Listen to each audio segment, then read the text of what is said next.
యెహోవా దయాళుడు, యెహోవా దయాళుడు, యెహోవా దయాళుడు, యెహోవా దయాళుడు, యెహోవా దయాళుడు. ఆయన కృప నిరంతరం ఉండునుగాక. ఆయన కృప నిరంతరం చూపునుగాక.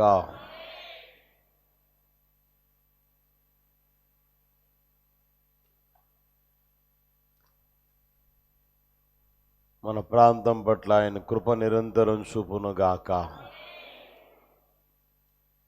మన జిల్లా పట్ల, మన రాష్ట్రం పట్ల, మన దేశం పట్ల ఆయన కృప నిరంతరం చూపునుగాక.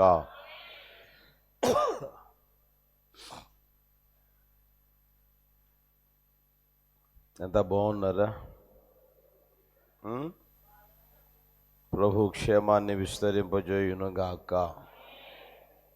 మన ప్రభు అయిన యేసుక్రీస్తు వారి శ్రేష్టమైన నామంలో కూడి వచ్చిన మీ అందరికీ నా హృదయపూర్వకమైన వందనాలు, స్తోత్రాలు.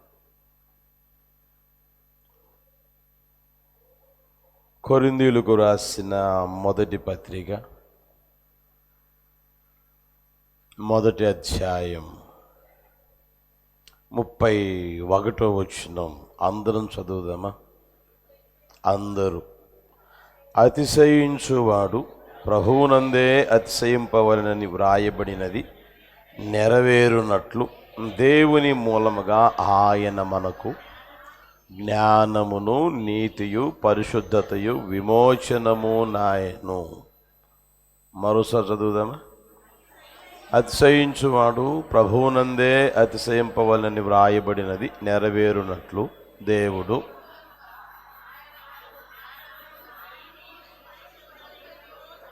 ఆయను.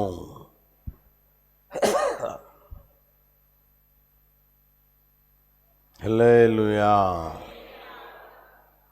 దైవజనుడైన పౌలు గారు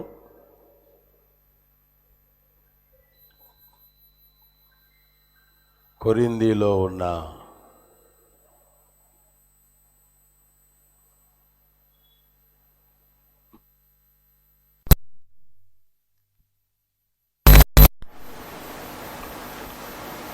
ప్రభుని నమ్మి విశ్వసించి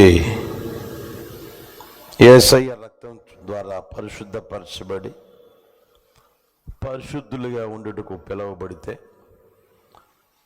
వారందరూ ఒక సంఘంగా, ఒక గుంపుగా ఏర్పరచబడి ఆ ప్రాంతంలో దేవునిని స్తుతిస్తూ ఉన్నారు, మహిమపరుస్తూ ఉన్నారు. వారి వ్యక్తిగత జీవితాలు గమనించిన దైవజనుడైన పౌలు గారు ఈ మాటలు చెప్పడం జరిగింది.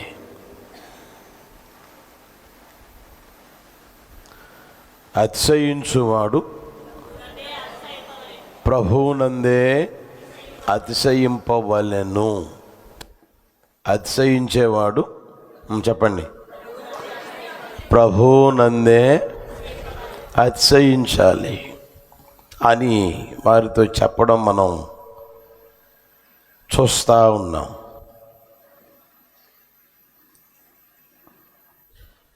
యేసు ప్రభువుని నమ్మిన తర్వాత వారి వ్యక్తిగత జీవితం మనం గమనిస్తే 5వ వచనం చూడండి. క్రీస్తును గూర్చిన సాక్ష్యం. దైవజనుడైన పౌలు గారు యేసయ్యను గూర్చి చెప్తే ఆ మాటలు విని ఆ మాటలు వారి హృదయాల్లో ఉంచుకున్నారు. యేసయ్య ఈ లోకానికి ఎందుకు వచ్చాడో, ఎందుకు మరణించాడో, ఎందుకు లేచాడో, మరలా తిరిగి ఎందుకు రాబోతూ ఉన్నాడో తెలియజేస్తే ఆ సాక్ష్యం వారిలో స్థిరపరచబడింది.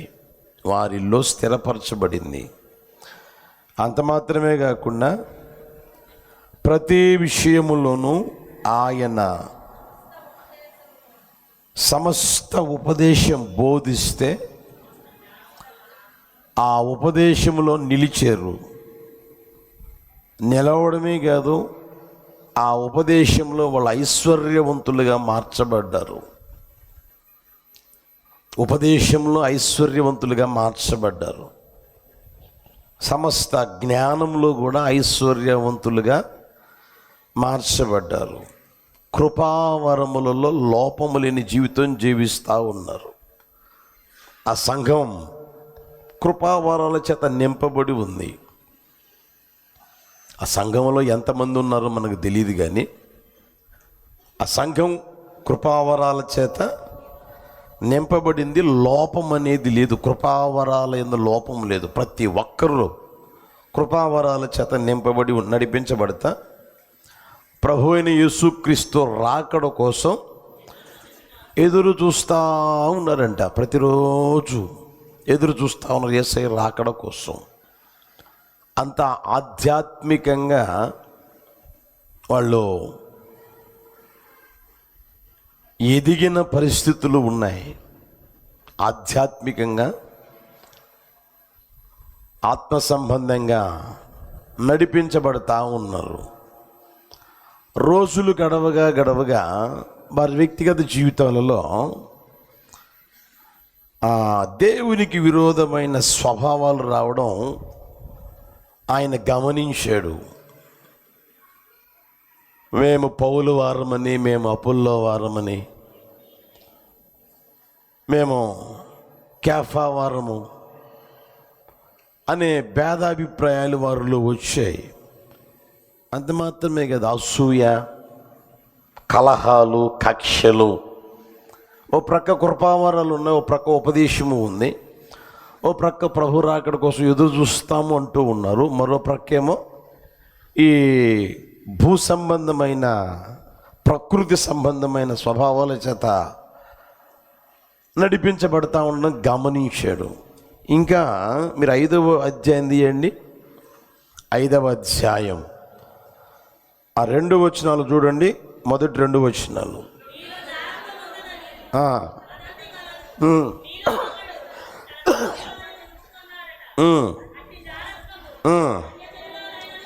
జరగదు. ఇట్లుండి ఉప్పొంగుచున్నారే కానీ చాలు. ఏం చేస్తున్నారంటే వాళ్ళు ఉప్పొంగుచూ ఉన్నారు. చేసిందేమో దరిద్ర పని, చేసిందేమో పనికి మాలిన పని, చేసిందేమో దేవునికి విరోధమైన స్వభావం. అట్లు ఉండి కూడా ఏం చేస్తున్నారు వాళ్ళు? ఉప్పొంగుతూ ఉన్నారు. అదేదో పెద్ద ఘనకార్యం, గొప్ప కార్యం, మంచి పని చేసినట్లుగా ఉప్పొంగడం అంటే అతిశయిస్తూ ఉన్నారు. ఇవన్నీ గమనించిన దైవజనుడైన పౌలు గారు అంటారు, ఇప్పుడు చెప్పండి, అతిశయించువాడు ప్రభువునందే అతిశయించాలి, ప్రభువునందే అతిశయించాలి అనేది నెరవేరేటట్లుగా నజరేయుడైన యేసయ్య ఏమయ్యాడయ్యా అంటే మనకి జ్ఞానము, నీతి, పరిశుద్ధత, విమోచనమయ్యాడు.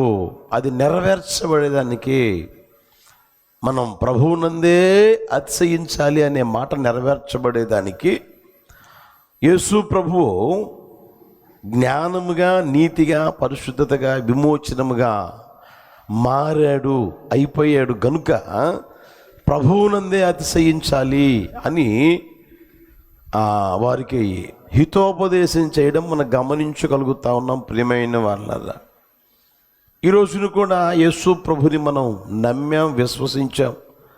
ఆయన గూర్చిన సాక్ష్యం మనలో స్థిరపరచబడింది. ఉపదేశంలో ఐశ్వర్యవంతులుగా మార్చబడుతూ ఉన్నాం. ప్రభువు రాకడ కోసం కూడా ఎదురు చూస్తూ ఉన్నాం. మంచిదే, కాదన్నంలే, ఇవన్నీ మంచి స్వభావాలే. ప్రభువు రాకడ ఆలస్యమని చెప్పుకొనుచున్నట్లుగా ఆయన ఆలస్యం చేయువాడు కాడు. వస్తానని చెప్పిన యేసయ్య తప్పకుండా వస్తారు. అది ఆలస్యమని ఎంచుకుంటూ కొంతమంది ఏం చేస్తున్నారు అంటే ఈ విధంగా మారిపోతూ ఉన్నారు. ప్రకృతి సంబంధమైన మనుషుల్లాగా మారిపోతూ ఉన్నారు. క్రీస్తునందు పసిబిడ్డల్లాగా మారిపోతూ ఉన్నారు. బలహీనులైపోతూ ఉన్నారు. ఏమండి, అసూయ, కలహము ఇవన్నీ పెట్టుకొని నేను పౌలు వాడను, తర్వాత నేను అపోల్లో వాడను, తర్వాత మేము కేఫా వారము, మేము పలానా గ్రూపుకి చెందిన వాళ్ళం అనే తారతమ్యాలు, భేదాభిప్రాయాలు ఒక్కొక్కరిలో పొడచూపుతూ ఉండడం మనం గమనించగలుగుతూ ఉన్నాం. యేసు నామములు అవి తొలగిపోవును గాక. మనం అందరం ఎవరమయ్యా అంటే క్రీస్తు వారం. హల్లెలూయా. ఎవరి వారం మనం? గట్టిగా చెప్పండి. మనం అందరం క్రీస్తు వారం. క్రీస్తు దేవుని వాడు అని రాయబడింది దేవుని వాక్యంలో. మనమందరం క్రీస్తు వారం కనుక క్రీస్తును గూర్చిన సాక్ష్యం స్థిరపరచబడితే, ఉపదేశంలో ఐశ్వర్యవంతులుగా మార్చబడితే, సమస్త విధమైన జ్ఞానాన్ని పొందుకుంటూ ఉన్న ఆ పరిస్థితుల్లో ప్రభువు రాకడ కోసం ఎదురు చూస్తూ ఉన్న ఆ స్థితిలో ప్రియమైన వాళ్ళరా, ప్రభువునందే అతిశయించే ఆ స్థితిలోనికి ప్రభువు తీసుకుని వచ్చునుగాక. మరి దేని యందు అతిశయించుట మనకు దూరమైపోవునుగాక. దైవజనుడు పౌలు గారు ఆ మాట అంటారు, మరి దేని యందు నేను అతిశయించుట నాకు దూరమైపోవునుగాక. హల్లెలూయా. కనుక ప్రియమైన వాళ్ళరా, ఈ రోజును కూడా చూడండి, ఆ కొరింథీ సంఘములో ఉన్న ఆ నీచాతి నీచమైన ఆ స్వభావం అక్కడక్కడ పొడచూపుతూ ఉండడం మనం గమనించగలుగుతూ ఉన్నాం. మీరు చూడండి అక్కడ ఎంత దారుణంగా రాయబడి ఉందో. అర్థమవుతుందా? అలా ఉండి కూడా అరే నేను తప్పు చేస్తున్నానే, నా ద్వారా పాపం జరుగుతుందే, నేను చేసేది తప్పు కదా అన్న ఆలోచన రాకుండా ఉప్పొంగుతూ ఉన్నారు, అతిశయిస్తూ ఉన్నారు. ఫిలిప్పీ పత్రిక తీయండి. ఫిలిప్పీ పత్రిక 3వ అధ్యాయం 18వ వచనం గమనించండి. అనేకులు క్రీస్తు శిలువకు శత్రువులుగా నడుచుకొనుచున్నారు. వీరిని గూర్చి మీతో అనేక పర్యాయములు చెప్పి ఇప్పుడును ఏడ్చుచూ చెప్పుచున్నాను, నాశనమే వారి అంతము, వారి కడుపే వారి దేవుడు, వారు తాము సిగ్గుపడవలసిన విషయముల యందు ఏం చేస్తున్నారంట? ఏ విషయాల యందు? సిగ్గుపడవలసిన విషయాల యందు అతిశయపడతా ఉంటారు. అర్థమవుతుందా? జీవితాలను నాశనం చేస్తా, జీవితాన్ని నాశనం చేసుకుంటా, కుటుంబాలను నాశనం చేస్తా, కుటుంబాన్ని పాడు చేస్తా, ఏమండి అతిశయిస్తూ ఉంటారన్నమాట. చేసే ఆ పని ఏంటో వాళ్ళకి అర్థం కాని పరిస్థితులు, తెలుసుకొనలేని స్థితి అన్నమాట. ఎరగలేని, గ్రహించలేని పరిస్థితులు. నేను చేసేది సిగ్గుపడే విషయమా, సిగ్గుపడని విషయమా, తల దించుకునే విషయమా, తల ఎత్తుకునే విషయమా, ఒకరికి చెప్పుకునేదా, ఒకరికి చెప్పుకోలేనిదా, ఒకరికి మేలుకరంగా ఉండేదా, ఒకరికి హానికరంగా ఉండేదా, ఒక వ్యక్తికి లేదా కుటుంబానికి హానికరంగా ఉండేదా అనేది ఆలోచన లేకుండా ఏమండి అదేదో ఘనకార్యం చేసినట్లుగా ఎవరు అంటుంటారు చూడండి, నాకా నలుగురు ఇదేది పెద్ద ఘనకార్యం చేసినట్టు, నాకా 7 మంది ఏమదే మా చెప్పినట్టు ఉంటారు కొంతమంది. మా ఊర్లో ఉండేవాళ్ళులే, అప్పట్లో వాళ్ళు ఎంతమంది చేసుకుంటే అంత గొప్ప అన్నమాట. అరే దరిద్ర పనులు చేస్తున్నామన్న ఆలోచన ఉండదన్నమాట. అదబద్దు ప్రియమైన వాళ్ళ చూడండి, ఆయన అంటాడు ఇప్పుడును ఎలా చెప్తున్నాడంట, ఇప్పుడు ఏడ్చుచూ చెప్తున్నాను. ఏంటయ్యా నీకు అంత బాధ అయ్యా అంటే, ప్రభువు రాకడ ఆలస్యం కావద్దు కదా, ప్రభు వస్తున్నాడు కదా, క్రీస్తుని నమ్మారు కదా, క్రీస్తుని విశ్వసించారు కదా, క్రీస్తు కోసం ఎదురు చూస్తూ ఉన్నారు కదా, ఆయన కడబుర స్వరాన్ని వినాలి కదా, రెప్పపాట్లో రూపాంతరం పొందాలి కదా, ఆయన ఎదుర్కోవాలి కదా, కొనిపోబడాలి కదా, ఆయనతో కూడా యుగాయుగం ఉండాలి కదా. అది నా బాధ. నేను పడిన ప్రయాసం వ్యర్థమైపోతుందేమో.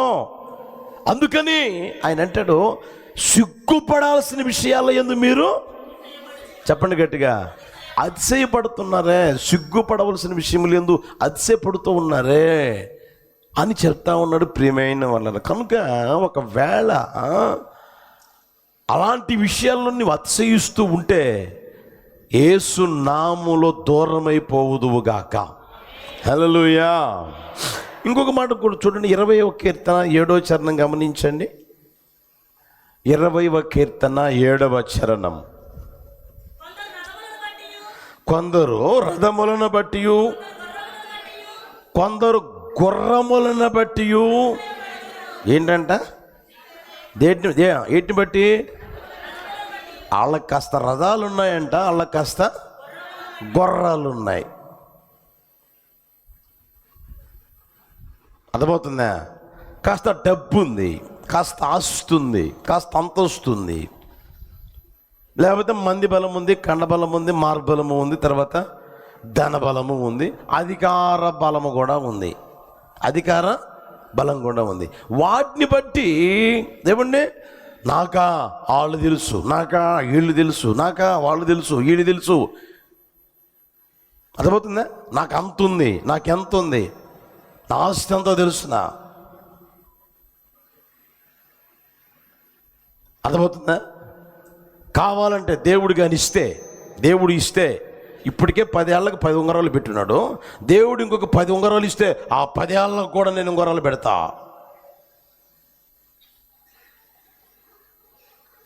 అర్థమవుతుందా?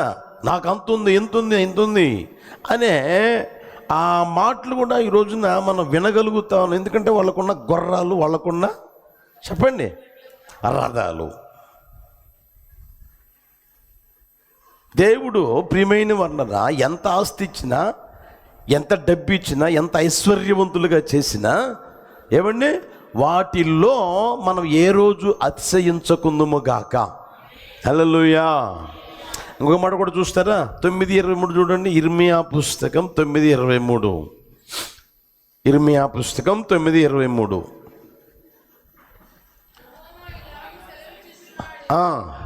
జ్ఞాని తన జ్ఞానమును బట్టి, శూరుడు తన శౌర్యమును బట్టి అతిశయింపకూడదు, ఐశ్వర్యవంతుడు తన ఐశ్వర్యమును బట్టి. బాగా గమనించండి ప్రియమైన వాళ్ళ, దేవుడు నిన్ను ప్రేమించి నీ మీద కనికరం కలిగి జ్ఞానం ఇచ్చాడు అనుకో, జ్ఞానం ఇచ్చాడు అనుకో. అర్థమైందా? దేవుడు ఇచ్చిన జ్ఞానాన్ని బట్టి నువ్వు అతిశయించకూడదు, నీకు ఉన్న జ్ఞానాన్ని బట్టి అతిశయించకూడదు. ఇంకా మీరు గమనిస్తే ప్రియమైన వాళ్ళు, అక్కడే శూరుడు అంట. ఎవరంట ఆయన? శూరుడు, మంచి బలవంతుడు, యుద్ధంలో ముందే ఉంటాడు, యుద్ధంలో ముందే ఉంటాడు. నేను వెళ్తా యుద్ధానికి అని అంటాడు ప్రియమైన అన్నారు. కాదన్నమ్లే, మంచిదే. శూరుడు అయితే తన శౌర్యాన్ని బట్టి అతిశయించకూడదంట. మరి అక్కడ గమనిస్తే ఐశ్వర్యవంతుడు తన ఐశ్వర్యమును బట్టి. హల్లెలూయా. దేవుడు మనల్ని ఎంతకైనా ఐశ్వర్యవంతులుగా చేయని. అప్పుడప్పుడు చెప్తానే, మందిరంలో అడుగుపెట్టి ప్రతి ఒక్కరు ఎలా మారాలి? యేసు నామములో ఐశ్వర్యవంతులుగా మార్చబడుదురుగాక. హల్లెలూయా. అది భూ సంబంధంగా, ఆత్మ సంబంధంగా నా ప్రభు చేయునుగాక. ఎంత ఐశ్వర్యవంతులుగా దేవుడు మార్చిన. అర్థమవుతుందా? రోజు ₹1 ఇన్ని దేవుడు. ఎన్ని చెప్పండి? రోజు ₹1 తీసుకు చేతులు పెట్టిని. అయినా సరే దాన్ని ఎందు మనం అతిశయపడకూడదు, పొరపాటు కూడా అతిశయపడకూడదు. మనం ఇంకా బైబిల్లో చూస్తే యాకోబు పత్రిక 4వ అధ్యాయం 16వ వచనం చూడండి. మీరు మీ డంబముల యందు, చూడండి, కొంతమంది డంబాల యందు అతిశయపడతా ఉంటారు. 27:1 చూస్తారా? సామెతల పుస్తకం 27:1.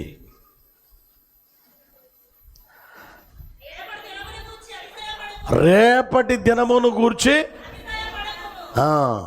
ఈ రోజు ఇది అయిపోయింది, రేపు తెలుస్తా, రేపు చూస్తా,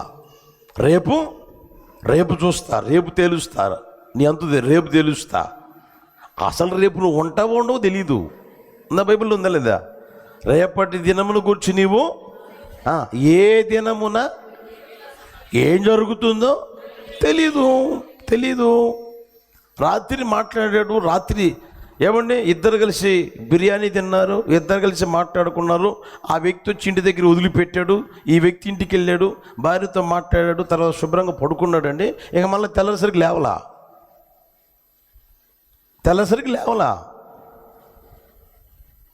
తెల్లారిన తర్వాత లేవడం లేకపోవడం నీ చేతుల్లో ఉందా? ఎవరి చేతుల్లో ఉంది?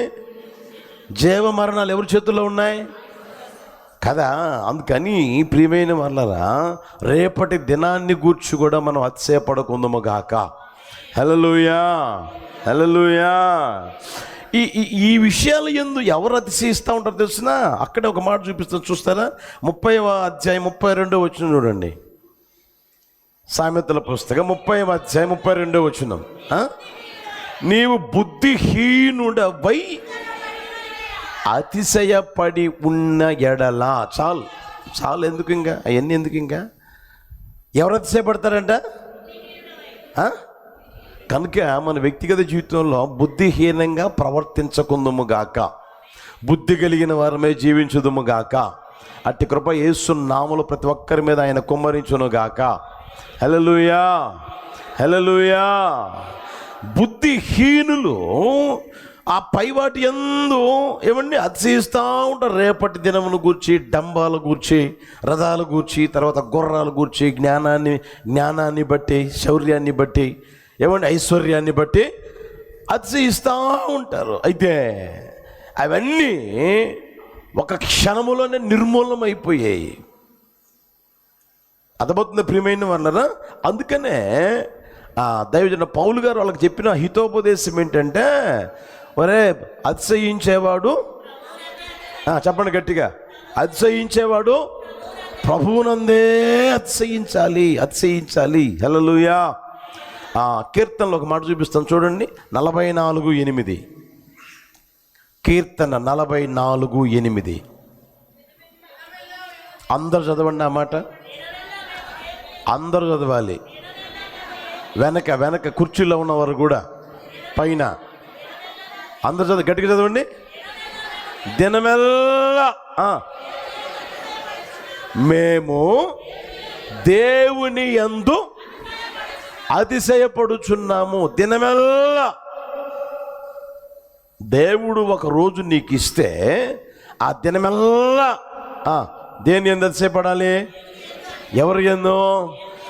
దేవుని యందు అతిశయపడుదుము గాక, దేవుని యందు అతిశయించుదుము గాక. హల్లెలూయా. ఈ మాటలుంటున్న ప్రియమైన వాళ్ళరా, ఆ మాట అన్నవారిని మనం కాస్త గుర్తెరగలగాలి. అక్కడ రాయబడిన మాట ఏంటంటే, మనం గమనిస్తే కోరహు కుమారులు ఆ మాటలు అన్నారు. కోరహు, దాతాను, అభిరామ్ అనేవాళ్ళు ఈ ముగ్గురు స్నేహితులు. ముగ్గురు కలిసి ఏమండి వాళ్ళకి ఒక 250 మందిని తోడు చేసుకొని మోషే దగ్గరికి, అహరోన్ దగ్గరికి పోయి సనిగారు, గొనిగారు. నోటికొచ్చేట్టుగా ఇష్టం వచ్చేట్టుగా మాట్లాడారు. ఏమని తెలుసునా? ఇశ్రాయేలీయుల సమాజంలో ప్రతి ఒక్కడూ పరిశుద్ధుడే, ప్రతి ఒక్కరిని దేవుడు పిలిచాడు, ప్రతి ఒక్కరిని దేవుడు ఏర్పరుచుకున్నారు. మిమ్మల్ని మీరు హెచ్చించుకోవడం ఎలా?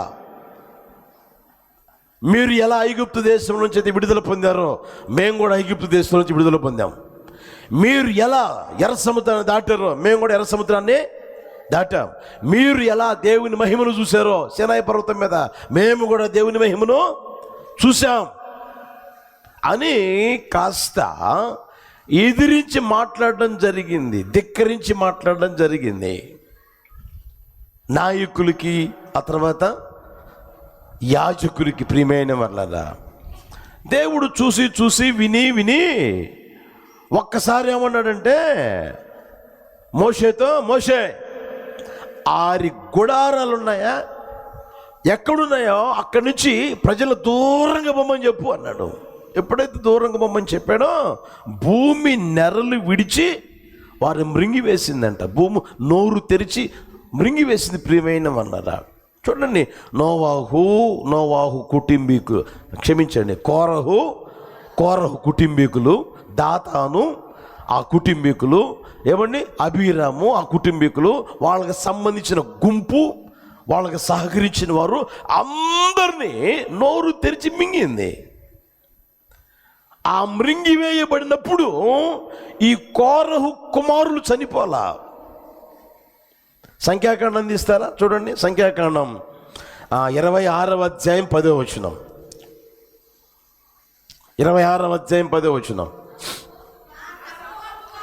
ఆ సమూహము వారు మృతి పొందినప్పుడు అగ్ని 250 మందిని భక్షించినందునను భూమి తన నోరు తెరిచి వారిని కోరహును మృంగివేసినందునను వారు దృష్టాంతములైరి. అయితే కోరహు కుమారులు, అమ్మటి గమనించిన, ఇక్కడ కోరహు కుమారులు చావలేదు. కోరహు పోయాడు, ఆయనకి సంబంధించిన వారు పోయారు, దాతాను పోయాడు, అబీరాము వాళ్ళ సంబంధించి అందరు పోయారు. 250 మంది. ఒక పక్క దహించడం, ఆ తర్వాత నోరు తెరిచి మృంగడం జరిగిపోయింది. వీళ్ళందరూ నాశనం అయిపోతే, వీళ్ళందరూ పాడైపోతే, వీళ్ళందరూ ఆహుతైపోతే అగ్నికి, వాటి మధ్యలో, వాళ్ళ మధ్యలో వీళ్ళు కాపాడబడ్డారు. వీళ్ళని దేవుడు కాపాడాడు, కోరహు కుమారులు కాపాడాడు. ఎప్పుడైతే కాపాడబడ్డారో ఆ తర్వాత వాళ్ళు పెరిగారు, పెద్ద అయ్యారండి. ఆ తర్వాత దేవుడు వారికి పరిచర్య, దేవుని మందిరంలో పరిచర్య చేసే గొప్ప భాగ్యము, ధన్యత దయచేశాడు. యేసయ్యకి మహిమ కలుగును గాక. కళ్ళ ముందు చూశారు ఎలా నాశనం అయిపోయారు, కళ్ళ ముందు చూశారు, కళ్ళతో చూశారు ఎలా ఏమంటే భూమి నోరు తెరిచిందో, ఎలా అగ్ని వచ్చి ఆహుతి చేసింది వాళ్ళని.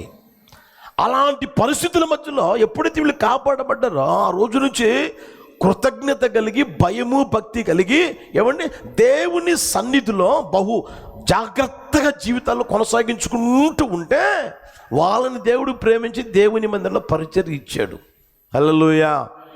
ఆ తర్వాత వాళ్ళు పాటలు పాడడం, ఆ తర్వాత వాయిద్యాలు వాయించడం, ఆ తర్వాత దేవుని స్తుతించడం, మహిమపరచడం, ఏమండి ఆ స్థితిలోనికి వచ్చారు. అక్కడ రాయబడింది కోరహు కుమారులు ఆ మాట అన్నారు. 44 కీర్తన పైన ఉంటుంది చూడండి.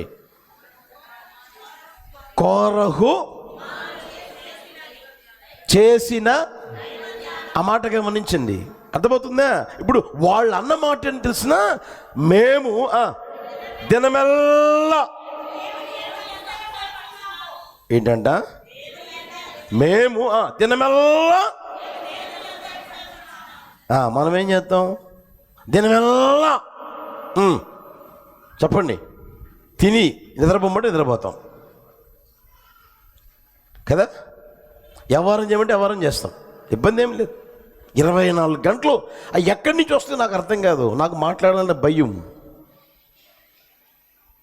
మీతో ఎప్పుడన్నా ఒక 10 నిమిషాలు లేదా 20 నిమిషాలు ఒక అర్ధగంట మాట్లాడుంటానా? ఎప్పుడన్నా? నాకు తెలిసి ఎవరు చెప్పలేరు. నాకు భయం. ఏది తెలిసిన, ఏం మాట మాట్లాడితే ఎలా అర్థం చేసుకుంటారో అన్నా కదా, ఎలా మాట్లాడితే ఎలా అర్థం చేసుకుంటారో కూడా తెలీదు. కనుక 24 గంటలు మాట్లాడే ఓపిక కలిగిన వాళ్ళు ఉన్నారు ఇక్కడ. ఎక్కడి నుంచి వస్తాయో తెలియదు. ఇక బ్రేక్ ఉండదు, బెల్లు ఉండదు. చూడండి వీళ్ళు చూడండి వీళ్ళు చేసిన పని చూడండి. దినమెల్లా, చెప్పండి గట్టిగా, దినమెల్లా, అందరేనండి, దినమెల్లా మేము దేవుని యందు అతిశయపడుచున్నాము, దేవుని యందు అతిశయపడుచున్నాము. అట్టి కృప ప్రభు మనందరి మీద కుమ్మరించునుగాక. హల్లెలూయా.